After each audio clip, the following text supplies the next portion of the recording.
Well, I'm so excited about today's episode because it is featuring my favorite guest, who is my husband, and we are sharing something very near and dear to our hearts, which is our birth story with our son, Rocco. And I think it's so cool to have a partner's perspective on the birth experience. He's going to share ways that he prepared to support me during birth, some of the takeaways, the learning lessons, the things that he never saw coming. So this is going to be a really good episode to share with your partner or your birth support person if you are preparing for birth, or if you just love hearing cool birth stories and experiences that bond you as a couple and as a family. You're going to love this one. My husband and I are both really long-winded, especially when we're talking about things that we're very passionate about. So this is like double the length of a normal episode, and it's part one.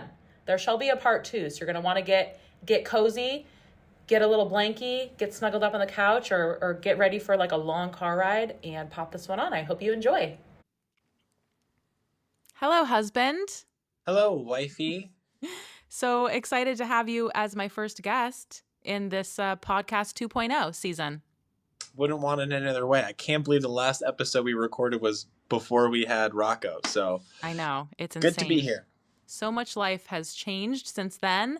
And to catch our people up, I really would love to share with them a little bit of how we prepared for birth, a little bit about the birth experience. And since we have you sharing the partner's perspective, I'd love you to really share your viewpoint going through the entire birth, going through leading up to birth. So let's start with preparing for birth. What were some things that you did to prepare for our home birth? What are some things that you feel other dads or partners could do to help prepare for the wild ride that is bringing a human into this world? Well, in a lot of ways, there's nothing you could do to prepare, but in really tangible ways, there are things you can do. I think the first thing that I was really connected to and really grateful for that we established very early on in the pregnancy was routines together. We had a nightly routine where we go for a walk, we do some body work, we do some of the kind of body prep stuff as far as, for your body. And just having that be like, of course, that's what we're going to do after dinner, is just carve out a little time to be together, to really strengthen that bond, to establish a new routine together, like some time management stuff of like, wow, maybe before we did this, but now we're going to do this instead, and really put that intention behind like, we're going to be doing this thing. We're growing a family, and the baby's a part of this right now. And the health of mom and dad or partner directly influences the health of baby. So I think that was the thing that I was most proud of us for doing, because we started it like, pretty much right after we found out that you were pregnant. And also then met with our doula, I think it was weekly, right? Every Friday morning, and did trainings and went through all sorts of education and questioning and all sorts of stuff that really made sure that along the way there wasn't like, oh my gosh, like I'm worried. It was like, no, man, we've been doing this thing and we're training. So I think little habits over time produce the best results and give you the confidence to be able to handle the challenges that are coming for you. I would say from a physical standpoint, I had no freaking clue how physically exhausting being a support person for the laboring mom was going to be. Just from a position, like just even holding you through a contraction, just snuggling, not even like, a hip squeeze or, anything too dramatic, but like literally just being able to like hold you in whatever position you're in and snuggle you, like that takes a physical toll. So, what I would say to all people is, no matter where you're at in the physical fitness journey, some is better than none. And if you're 3 weeks out from your due date, or you're 3 months, or you're, trying to get pregnant, start now and just do something. It doesn't have to be complicated. In fact, it shouldn't be complicated. Little simple, easy things. I'm sure we could do a whole other podcast on just physical ways to prep your body. I think we even had a couple of videos that we did, right, at some point. We made a course, Joe. We made a lot of videos. We have an online course.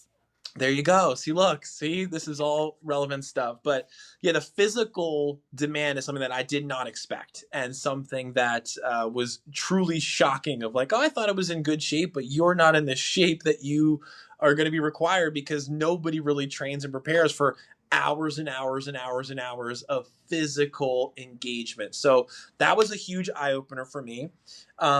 Is it okay if I'm ranting right now, Dr. Eva? It's great.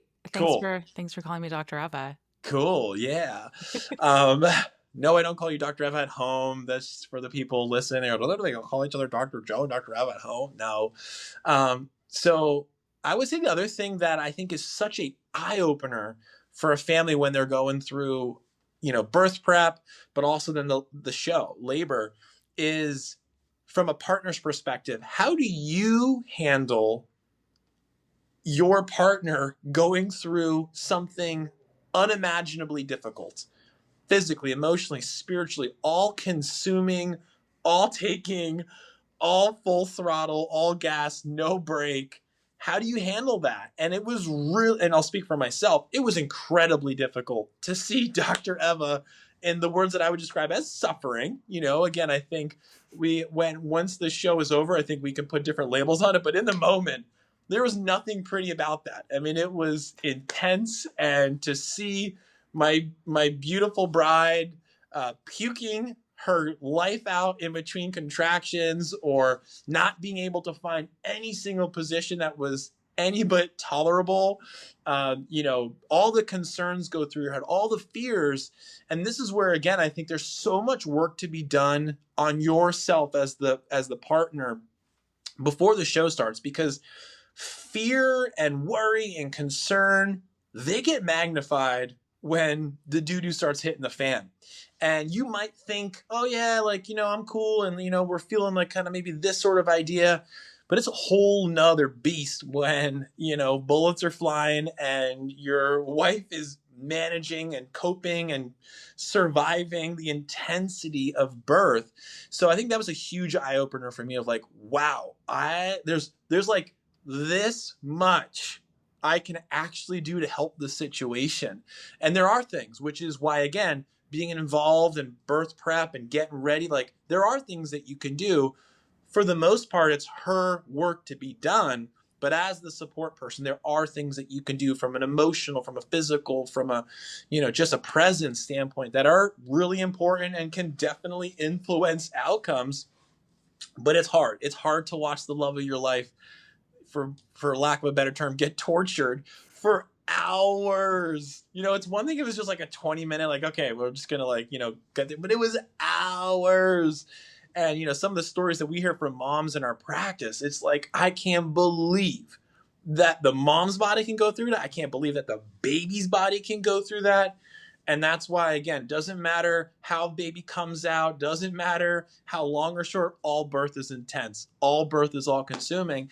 But I think something that you and I talk about a lot in the practice is the best stuff in life is difficult. And when we get that sense of pride, that sense of accomplishment, that sense of like, I'm an unstoppable, person. I was going to use a profanity, but I won't, because maybe there's kids listening. This has the explicit. Usually I drop a couple S bombs, and it Okay, gives the cool. little E for explicit and Good. Yeah. SFW. So feel free to let it fly if you Good. Because want. that shit was crazy. No, I'm kidding. No, but again, I think, I lost my train of thought right there as we're talking about profanities, because I was like really trying not to say anything too crazy. But The best things in life are, yeah, the on best the other things in side of life, struggle or difficulty. right? The best things in life are difficult, and you have experienced this yourself. We've heard this from so many moms through the years working on it. It's like when you go through something that, honestly, in the moment, you're probably consciously thinking like, I won't be able to do this. Like, I think I might die, or there's no way I can do another 2 hours of this, or another 2 minutes of this, or another two pushes, or whatever it is, or another two contractions.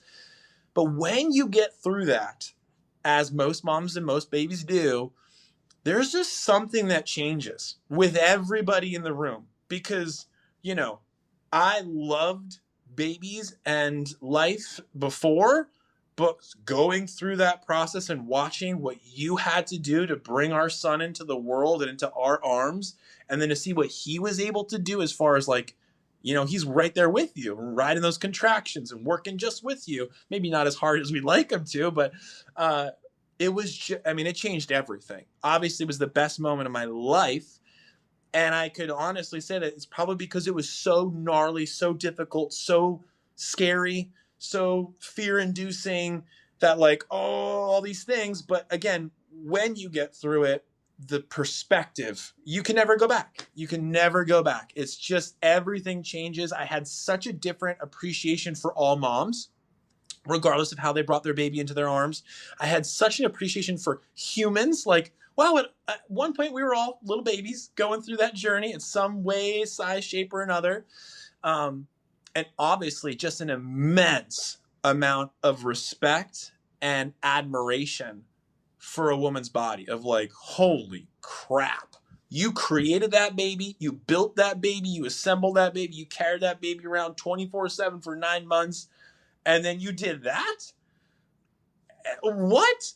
So just everything changed. But again, I think it has to be difficult for you to get that perspective shift and to get that gratitude and to get that humility and to get that just nothing can be the same again. Because if it was easy and, we just kind of sneeze through it, it's like that's not going to change your core philosophy and your belief and everything. So I think that's kind of why it has to be difficult, because as a woman has to leave who she was behind and become a mom, or a mom 2.0 or 3.0 or whatever, and the dad or the partner, I mean, you got to leave that little boy that you were behind, because you got to step up. And this is just like a little microcosm of the macrocosm, because you and every other parent out there listening knows, yes, labor is difficult. Yes, labor is all-consuming and requires a lot of mental, physical, emotional, spiritual prep, but the real work starts once the baby's placed in your arms.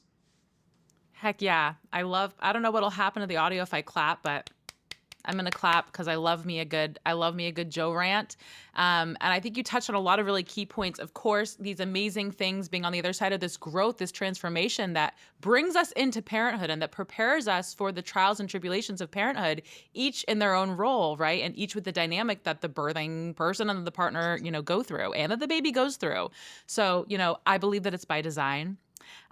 You also mentioned like the preparatory aspect, the mindset aspect, and the appreciation for moms, and like things never being the same after. And I definitely feel like that was one thing that while labor was happening, and we're going to dive into the nitty gritty of our birth experience next. But I remember thinking like, holy shit, I can't believe this.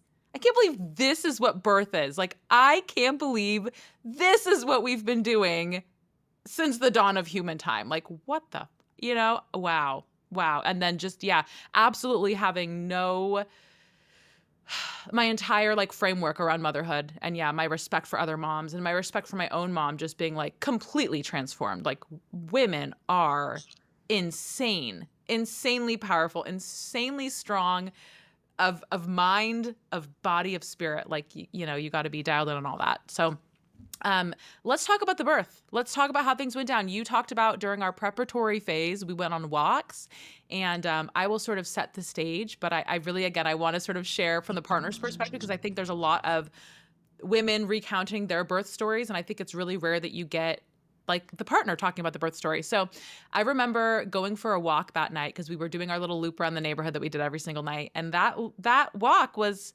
it was a little bit different than previous loops, but I was so committed due to our training that we did with our doula to ignore early labor. That was a major thing she taught us. Like, ignore. Don't make this a big deal till it's a big deal, because you want to allow your body to be in like rest, non-sound the alarm mode. You want to conserve energy for like the real deal. So I was convincing myself that like nothing was happening. I definitely had been feeling things in my body all day. I know you went to the office that day. Was it a Wednesday? I think it was a Wednesday or Thursday. I think it was a Wednesday. I was kind of feeling some kind of way in the morning, but I'm like, go to the office. It's nothing. It's probably not happening. And definitely that night, I was definitely feeling some things going on in my body. I felt like I was having digestive cramps. Like maybe I was going to have diarrhea, had a stomach bug. Like I felt nauseous. I didn't feel the way that I thought I was going to feel going into labor. So we went for that walk. What do you remember about that walk to remember? Well, I don't remember the walk itself, if I'm being honest, but I do remember when we got back to the house and, you walked out into the little kind of back porch area or whatever, and I took a picture of you. I just felt called to. And it's so funny because that's one of the last pictures I have of you with Rocco in your belly. I do remember that day. I actually have another picture of you. You're laying on the couch, like kind of like, looks like you got hit by a car. And I You've got remember a lot of actually like, those. That's Like one of my how go-to poses. I Hit by know. a car on the couch. That's how you were sleeping last night too, by the way. Anyway, I remember asking like how you were doing, and you described it. You're like, I feel like I ate something funky. Like I felt really digestive. It felt superficial in the sense of like not connected to what we were, thinking was going to happen. And that's why I went to work just thinking like, all right, it's just another day. And I love what you said about what Debbie said to us about like not making something out of nothing, because we see that a lot of times with moms in our practice, right? They feel, especially first times, right? They feel one little contraction like, okay, let's go, let's go, let's go. And they go and they're like, it's not even, you're not anywhere close. Like go back home. And I use the analogy of like, the night before your first day of school, when you actually used to like to go to school, it was like, you can't sleep and you're so, oh my gosh, we wear that cool new outfit and I'm going to see my friends, and like you get the worst night's sleep in your life. And when you're young, you can get away with it. But, you want to conserve the energy. So yeah, I remember going to the office and then came home. We did our nightly routine. We went for that walk. I remember taking that picture. We did our normal kind of wind down the evening. And I remember, and we have a video, and maybe we'll post a little clip of it on the podcast. But I interviewed you a little bit. I just took out my phone and just kind of asked you a couple of questions. It was right before we were going to bed. And again, like in the back of my mind, intellectually, I knew that like, okay, your due date, I think you were like 5 days out of your due date or something like It was that. 2 days, like 2 or 3 days after. Well, it's close enough. Yeah. But it was somewhere where like, could be 5 days, could be another 2 weeks, could be tonight, could be, you just don't know. And this is where I felt such a conundrum once I knew the show was starting, because I was like, man, I would have done different things had I known it was tonight. And this is what I hear from parents all the time of like, mom worked that day and then that night labor started, or dad had a trip or whatever. And it's so tough to predict because you're on baby's timetable. And yes, the mom can influence that as far as, is she stressing, is she hanging, is she really getting ready. But that's something where I was like, oh my gosh, once the show started, like, dang, I wish I didn't work that day. I wish I had, my energy for me. So anyway, we go to sleep. And I just remember like being asleep for a little bit, and I always fall asleep first, right? As most guys do. And I just remember waking up to the sound of you making uncomfortable sounds, like kind of grunting and you're kind of pacing around the bedroom. And I was like, oh shoot. And I remember just like sitting up, and it was like an hour after I closed my eyes, and I see that you were in some state of distress, but again, not knowing, could this just, maybe she's got a bug, or maybe this is just early labor and the show's going to start 3 days from now, like who knows. So it's this kind of weird place that you're in as the dad of like, okay, how seriously do I take this? How, what do I do? Like, what do I do with my hands? Like, I don't know. And I remember you just be like, cover up the clock. And I was like, okay. And I grabbed like a piece of cardboard and just put a tape over our little, the clock on the oven. Cause it was like, we didn't want that. We didn't want to have a clock. We didn't want to have any sort of awareness of what time it was. And that was the only clock that we had in our house. And from there, I mean, what a blur, what a ride. I'm grateful for eventually having a clock to understand how long the time was, but time is not a concept when you go to Laborland. So things picked up pretty hot from there. It was like, it just started getting more and more and more intense. And I would say probably around 1 o'clock, would you agree? Maybe is when the party really started, as far as like, okay, we're doing this thing. I remember like waking up around 11, and then it was sometime like around 1 where I was like, okay, like this is happening. It's not just a little if, it's a now sort of thing. I was already definitely in the timeless vortex by 1. I feel like my last conscious thought was like seeing the clock saying 11 p.m. Right. and feeling this little bit of a feeling of like that kind of daunting feeling. And I was like, I'm not going to be able to look at the clock. This is not going to be productive. Let's cover that up. And then I was in Laborland. Like I remember at one point, and you'll chime in now with this part, but just to fill in some of these details, I had been feeling for a couple hours. I felt like as you were going to bed, I was like starting to have to really breathe heavily through things. Like I wasn't just like, okay, here's some cramping sensations. I was like, let me breathe through this. And to circle back to the walk, since you don't remember, even though it was a walk to remember, shout out Mandy Moore. It's like I had to stop along the walk to like breathe through what I was feeling. So it was like picking up. And I just remember like not wanting to wake you up, but by the time you woke up, I remember being like, I need his support. Like I need him to be awake right now. So yeah, all I really remember is the 11 o'clock. Maybe you have the 1 o'clock time, as like I know you were on the phone at some point and like calls were going out to the doula at some point. I still didn't think it was really happening. I was still just, and then of course, you know, my brain was taken into another dimension. But Right, right. Yeah, I mean, from my perspective, there was a couple things to manage. One, I was going to be responsible for notifying our doula and then our midwife. The dog, right? I wanted to make sure like he wasn't being annoying or like, not in your way and whatever. And then music, because like we thought that would be important. And I've spent so much time building all these different playlists and like, getting the speaker connected to the phone, all these sort of things that like were little background details that now just seem so silly because you don't remember a single song that was played, but it was on for hours. But I remember being like, oh, I need my phone to call the doula, so maybe I connect a different phone to the blah, blah, blah, blah. Again, just little stupid details that in the grand scheme of things is why it's nice to have a team support. And then the tub. I remember like, okay, at some point I need to fill up the tub. And, in our birth prep, we got the tub weeks before, we inflated it, checked it for leaks, whatever. And it seems so silly because now 2020 hindsight for everything, but I'm like, I never asked our midwife or our doula, like how hot to make the tub. Like, that just seems like one of those things. I was just like, oh, I'm gonna fill up the tub with warm water. But I was like, oh, how hot do I make it? Do I make it like really hot? Is like medium hot? And anyway, so yeah, I think it was around 1 o'clock. Maybe I made the first call to the doula. Maybe that's why that number 1 sticks out to me. And she was at another birth, and she was like, yeah, I'm so sorry, I'm at another birth, how's Eva doing, where do you think she's at? I'm like, I have no freaking clue, because part of normal brain neurology is when you're in a stressed out state, it shuts down the thinking centers of your brain and the rationale and the forward thinkingness. So I was just like, I don't freaking know, like she's she's in a great deal of discomfort, if that helps. And she was just like, okay, well, try to make her comfortable, and I remember the one main concern I had to her was like, she keeps throwing up, like in between contractions, she's throwing up everything. Cause then she was like, I'll make sure she's hydrated. And I was like, nothing stays in, Debbie. I give her a sip of water, she vomits. I give her a piece of watermelon, she vomits. I give her coconut water or, whatever, she vomits.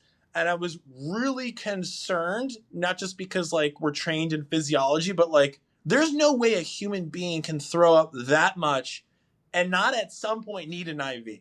I was like, I don't know how a human being can throw up that many times and then still sustain anything. Like just standing would be hard to do after you threw up. And I remember, actually, I should look for it in my notes section, but I remember I kept a log of all the times you were throwing up. And then at one point I was just like, screw the log. She's throwing up all the time. There's no point in keeping a log anymore. So it was like you'd hit a contraction and we had that app that was like timing the contraction. So I remember that was another stressful thing of like, okay, I want to be there to physically and emotionally support her, but I got to start this timer. And then, okay, when does the contraction end? How do I know? Because she's like, is she going to tell me? Like, am I supposed to know? Like, I don't really know. So, okay, I think it stopped there. And then it's like, oh, I mean, what if I'm collecting bad data or whatever? So that was a stressor for me. But it was like, a contraction for a minute or two. And then the whole minute or two in between was just vomiting and just suffering. And it was so unfair to see you have to go through that. And it was so humbling for me to be like, wow, I can't help her at all. Like, okay, like maybe a hug isn't even helpful because she's in so much discomfort and so much distress that like sometimes being touched is not the helpful thing. So that was really, really, really difficult. And then again, the fear just kept compounding as I was like, how many times can a human being throw up and still go? And like, what if we have another 10 hours of this? Like I don't know. So I was really fearful. And, again, it's hard to see. I had never seen you go through that level of discomfort ever before. And I would probably argue that most dads have never seen their wives go through or partners go through that level of intensity. It's one thing to stub your toe. It's a whole nother thing to stub your toe every minute on the hour, just over and over and over and over. So that was really difficult. And then I remember another point calling the midwife and being like, okay, like I need your help. Like I would really love it for you to be here, which again is so hard for men to ask for help. But like in that moment, I was like, I'm actually genuinely concerned. I don't know if we're going to be able to sustain this home birth thing. I'm really scared that she's dehydrated. I'm really scared that, I don't know what the F I'm doing and I don't know how to help her know when it's actually an emergency versus like, this is just normal birth. So I made that call. It was a little bit later and she's like, yeah, I'm still at this birth. I'm going to try to get out of here as soon as I can. But this mom is really struggling and blah, blah, blah, blah, blah. And then she heard you in the background. She's like, is that Eva? And I was like, yes. She's like, get the tub filled up right now. And I was like, okay. And I hang up and I go to fill up the tub. We had the tub in that bedroom right by that little bathroom. Bring the hose over there and turn it on, and it's dribbling out. The water is just like, I could have spit more water out at a time. And I'm like, what is happening? But, we had pretty high water pressure at that house. Remember, it was like you turn on the outside hose and it would break hoses. But it wasn't enough water pressure to get the line from all the way into the bedroom. And the water wasn't that warm either. And I was like, oh my gosh, like the tub is never going to fill up at this rate. You're contracting this whole time, every freaking couple of minutes you go through a minute or more of really intense deep contractions. And by this point, I was starting to get involved with the hip squeezes because I remember at a certain point that we started to discover that was helpful during the contraction and then a little bit afterwards too. It was like the only thing that got me through. I had to sit on the ball and you had to squeeze my hips as hard as possible. Or I literally felt like I was going to die if you didn't do that. And this is where, again, from like a physical standpoint, like I was working out regularly, doing all sorts of stuff and have always worked out, but never have I ever squeezed as hard as I can for a minute plus over and over and over for hours. Nobody does, because that would just be an insane way to train your body. But that's what I was doing. So from a physical standpoint, it was like, okay, my body's exploding. I'm on fire. But if I feel this way, I'm not even doing the work that she's doing. So it was this really cool, like, all right, if you're suffering, I'm going to suffer. And you know what? The body is capable of doing things that the mind cannot rationalize. And that's what's another beautiful thing about this takeaway is like when you get pushed to the cliff and you get pushed a little bit more and your whole brain and your whole awareness is like, no, this can't happen. There's no way I can do another contraction. But then you do another 2 hours of them and you survive that, your confidence just goes through the roof of like, if I could do that and feel that defeated but still become victorious, what sky's the limit. So anyway, I remember being so conflicted about like, okay, I need the tub filled up because the doula just sounded really concerned about the way that she heard Eva coping with these contractions. The freaking water isn't coming out. So what I would do is I'd do the hip squeeze for the minute. As soon as the contraction was over, I'd run into the kitchen and we had the little water dispenser with like the auto hot water for like tea and stuff. And I was just filling up pots of that and then bringing them into the thing and throwing them. I'm like, I don't know, maybe the water's too. And then I remember texting the doula at one point, like, how hot should the water be? And she was like, 109 degrees Fahrenheit. I'm like, I don't have a thermometer. Like, what the hell does that mean to me? So anyway, again, hindsight, should have probably had a thermometer for the pool. So I'm doing that. And again, alternating between hip squeezes, filling up things, all this sort of stuff. And then the freaking water runs out because, of course, it's only a 5-gallon jug and it only preheats a certain amount of water. So then I started filling up sink water as hot as I could. That lasted for maybe 1 or 2 pots. And then our hot water heater, didn't have any more hot water in it. So then I started boiling water on the stove. And I just had all the pots that we had on the 4 burners cranked up, going. And it was like just the most chaotic thing I've ever been a part of. It was like, okay, run in there, squeeze as hard as you can for as long as you had, and then explode as she's exploding, and then run into the kitchen and fill up the water. And it was like I wish I had a video of it because that was freaking chaos. And that went on for however many hours. I remember I did get the tub full over however many trips. This is when the sun was starting to come up because I remember this kind of turning the page as far as like the hopelessness. uh, I remember also calling our midwife at some point in this chaos and was like, "Hey, our doula can't get here. Eva's definitely in labor, and I would love help because I don't know what I'm doing." And she was like, "I'm at another birth," and I was like, "No way! Where is our team?" She's like, "As soon as I get this baby out, I'm going to jet over to you." She called at one point later. Again, time is a freaking, a blur. And she was like, "What?" She's like, "How's Eva doing?" I'm like, "Not good. Still throwing up all the time. Still, I don't know how she's not dead yet." And she was like, "I need to take a nap. Like, I need to take a nap for 20 minutes and then I'll be there." And I remember just having that feeling of like, I don't think we're going to last 20 more minutes. Like, I don't know how I could do what we're doing anymore. Can someone please help us? So I'm really feeling hopeless. And that's why, again, I think a team that you can trust and that can obviously be present is so critical because it shouldn't be all on the dad or the partner to be doing all these things, because the most important thing that I should have been doing is staying with you the whole time. I shouldn't have been running, getting pots of water or calling anybody. It should have been, I'm just locked in with you and helping you in any way I can, physically, emotionally, spiritually, whatever. Anyway, at some point the cavalry came and I remember we were in the bathroom. You were either throwing up in the shower or on the toilet. I can't remember which location you were throwing up in. Choose your adventure. Everything's Choose your been adventure. in. They were both covered in stuff. And I remember them being like, "Okay, like, how can we help? Like, we're here." And me being like, I also like don't. And I remember at some point in the night, at one of those points running to the kitchen, throwing a couple raspberries in my mouth. Because I remember being like, I'm depleted physically. And I'm shaking and I need some sort of sustenance to keep going. And I can't imagine how Eva's feeling because she's thrown up everything in her body for the last 7 hours. Anyway, I remember eating those raspberries, and then I remember they made a comment, and this is why, again, just be aware of the comments you're making. They're like, "You filled the tub up too much." And at that point, I almost snapped. I was like, "Too much? Like, what do you, I am trying to survive here. Ladies, please help me. Don't make any comments unless they're constructive."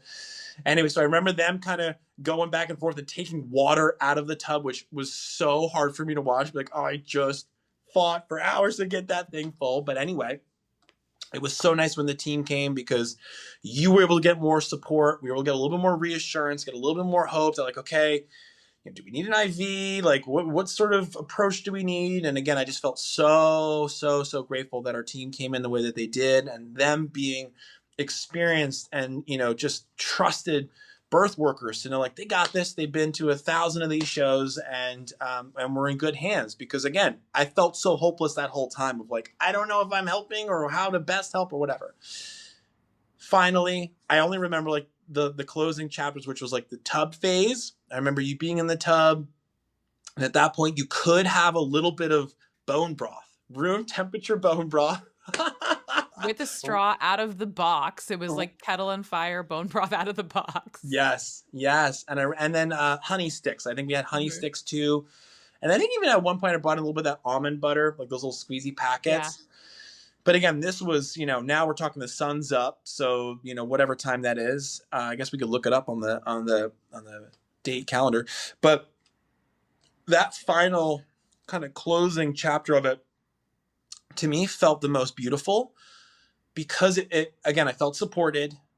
I felt like you were reaching a point in labor where it felt a little bit more sustainable. Like, I feel like once you kind of got to that transition phase and then eventually into pushing, I felt like, okay, like, we can do this.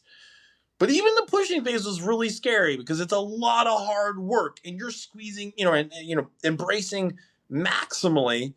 And it's like, okay, like, what's going to happen? Like, how is this going to work? Anyway, a lot of fear, a lot of concern, but me just trying to always vocalize like, you got this. You're doing great, babe. I love you. You're I almost dropped an F-bomb, but I won't. You're effing amazing. All these little encouragement that I can, but also I remember Julia being like, if your breath stinks, don't get all up in her face whispering like, like she's so great, because she'll yell at you. So again, just like getting feedback from you, but also not asking too many questions, and just like, yes, this or no. Okay. And all right, just, again, all those little things that go into supporting somebody when they're going through something intense. And then obviously the most amazing thing I've ever seen in my whole fucking life is watching that boy go into the water, come into your arms, and I could cry right now, and I probably will. Yeah. I just remember crying with you. And just what an achievement for you, for Rocco, for me, that I survived it on my raspberries and hopes and prayers. It was just the most beautiful climax to the most intense, grueling, gnarly experience that I've ever been through. And I can't speak for you, but I'm sure you. And I remember just being so blissed out and just crying and holding you, and you were in the tub still, and Rocco was in your arms. And I remember our midwife being like, he's so beautiful. And I didn't even hear that. All I heard was her go, oh, I'm so sorry. And then that's what caught my attention. I was like, what are you sorry for? She's like, I said it's a boy. Because at this point, we didn't know what we were having. And I remember at that point, like, that was the furthest thing from my concern, whether it had a penis or a vagina. Like, I didn't care. It was the most amazing gift you could ever hand a human being. It was the most amazing accomplishment. It was the most gnarly process I've ever been a part of. So again, it's like details don't matter at that point. It was like we survived it. It was so incredible. Oh my gosh, we have a son. Holy crap, we'll process that later. Here he is. He's in your arms. And I thought then we'd be done. And I thought like, okay, like now I can breathe and then we can like, cry and laugh and like move forward. And then it's like, now we got to birth the placenta. Everybody forgets about the placenta. Everybody forgets the placenta. I forgot about the placenta. Including me. And I'll just take a couple more minutes because I know I've been ranting forever, but we're going to do a part 2. It is evident to me that there's going to be a part 2 because people want to hear about the battlefield that was postpartum.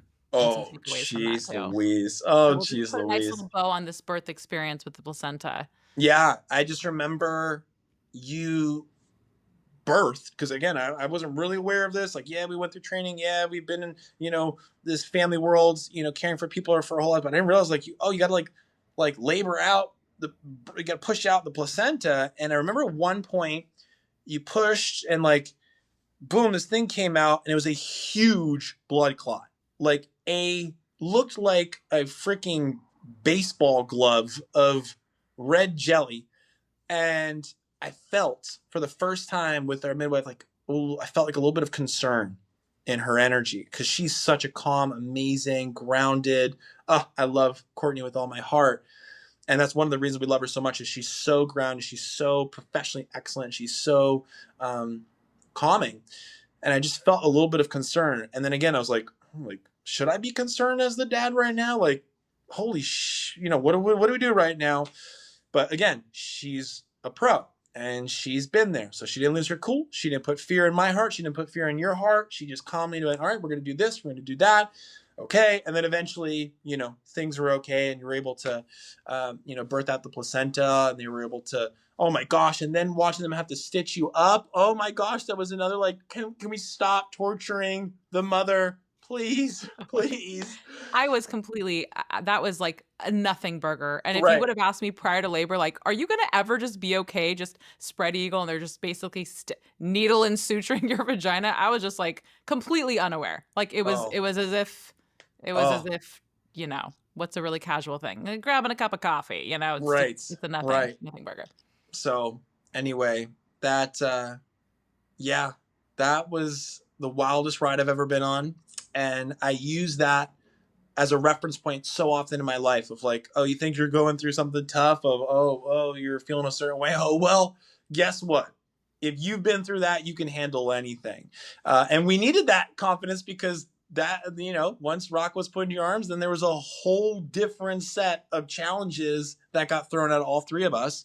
That I will gladly hop on another podcast with you and unpack. But yeah, thanks for letting me share my experience, and I hope the takeaway is this: that yes, there is nothing you could do to prepare for the intensity of that experience, but the things that you can do are work on your bond together, work on how you communicate, work on your physical health, work on your ability to handle stress and fear, and assemble a team around you that gives you confidence, that gives you the education and the support that you need to feel clearer.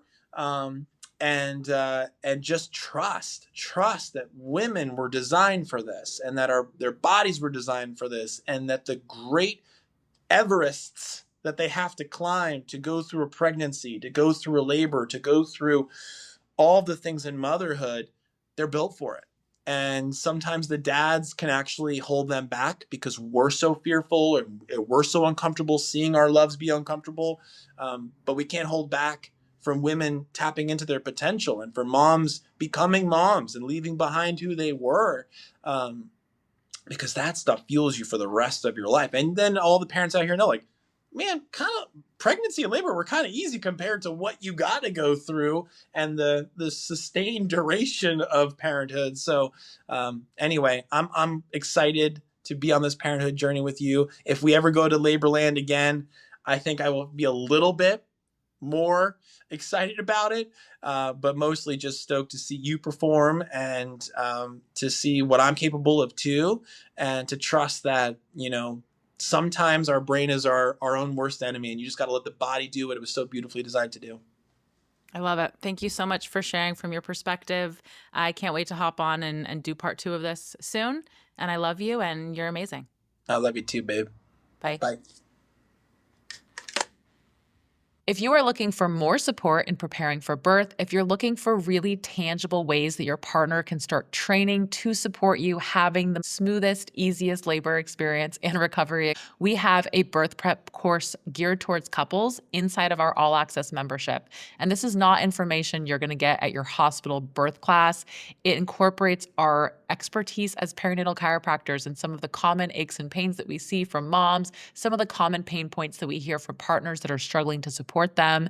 That's all inside of the All Access membership. Not to mention, there are a ton of other resources to help prepare you for postpartum. There's other amazing moms inside of that community that are walking alongside this journey with you. I will put that link below in the show notes. We also have a date night birth prep guide, which brings together 4 super fun and kind of spicy ideas for date nights that you can do with your partner that are actually incorporating some labor prep in addition to just connection and having it be something super fun and creative that you guys can do together. So that guide is only $7. I'm going to drop that below as well. We love supporting parents through this parenthood journey, whether it's for the first time or the second time or the 9th time.